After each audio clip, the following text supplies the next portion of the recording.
It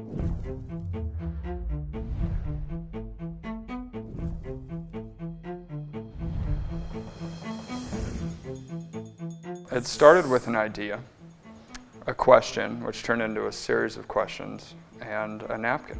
This question kept lingering in my partner's head, saying, how do we really know if we represent the best product?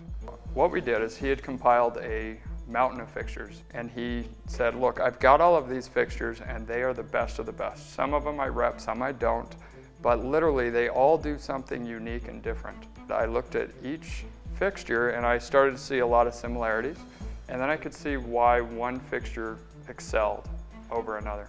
And we said, if we truly want to represent the best product, let's look for a company that makes it.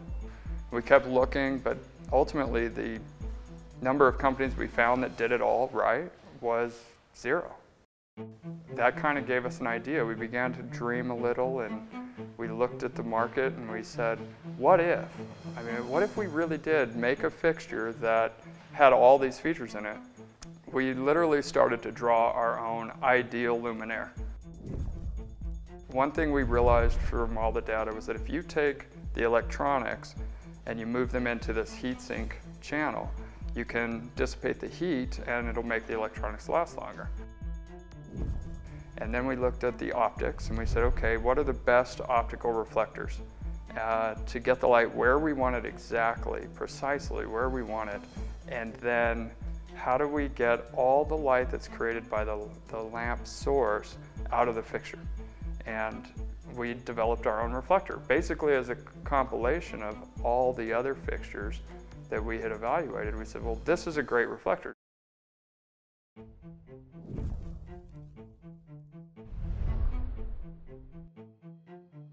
So now we've got the extruded aluminum channel, we've got this reflector, and we focused our attentions on the sockets. The sockets that hold the lamp in place, we found is the #1 cause why lamps prematurely fail.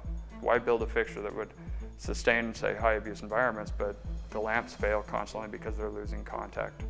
And we found a socket made by a single company that was developed for the explosion market. And in the explosion market, they have flammables that are airborne, and a simple spark could ignite the whole room. They developed a socket to have constant contact at the ends of the lamp.